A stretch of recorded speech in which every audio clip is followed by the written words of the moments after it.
morning, I'm Daisy Richards, and welcome to Tuesday's edition of the Regional News. We begin with news from Trinidad and Tobago. Two men were gunned down hours apart in Diego Martin on Friday. In the latest incident, 38-year-old Karen Paul Waldron and Levi Gabriel, alias Max, went to purchase a burger at the corner of Mercer Street outside Gigs Sports Bar and Lounge around 10:30 p.m. Upon collecting the burger, Waldron and Gabriel stood up talking when a white wagon proceeding east along Mercer Street pulled up and two men in hoodies dressed in black fired several shots at the men. The suspects escaped in the vehicle east along Jasper Avenue. Waldron and Gabriel were taken to the St. James Medical Complex, where Waldron succumbed to his injuries and Gabriel remained hospitalized, nursing gunshot wounds up to late on Saturday.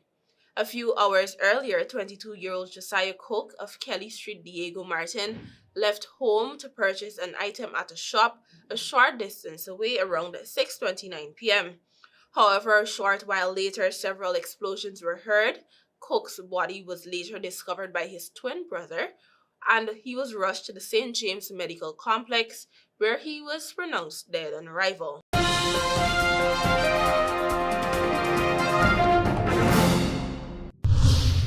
While in St. Martin, several tragic incidents marred St. Martin over the weekend, prompting Minister of Justice Lyden C.J. Lewis to address public safety concerns.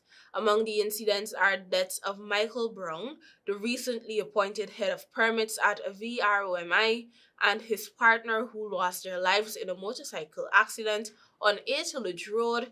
Minister Lewis says the police traffic department is conducting a full investigation into the cause of the accident. In a separate incident on Sucker Garden Road, a police vehicle was involved in an accident while attempting to avoid a fallen scooter rider who had slipped on an oil spill.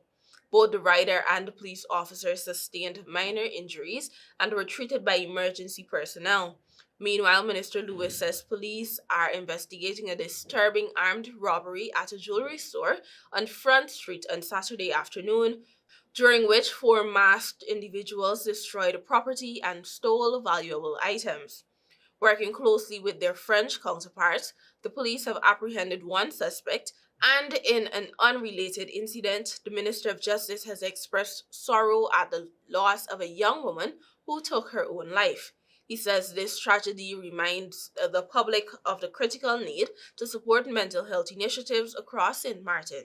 Minister Lewis notes St. Martin is at a crucial juncture where public safety, mental health, and road safety must be prioritized. He is urging all citizens to remain vigilant, offer support to those in need, and cooperate with law enforcement as investigations into these incidents continue.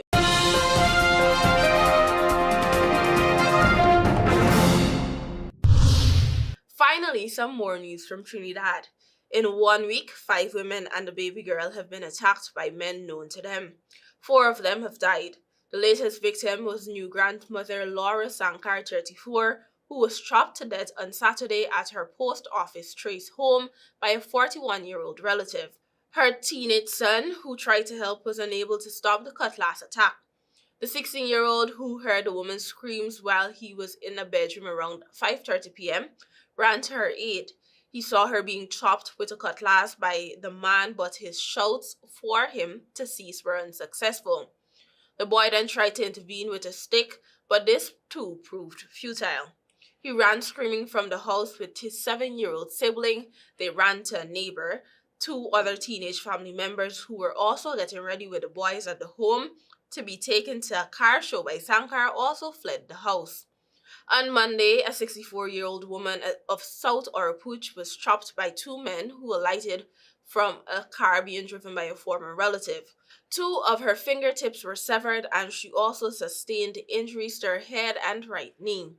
On Tuesday, Tara Gita Ramsroop and her 14-month-old daughter Jada were killed at the house of Rishi Motilal.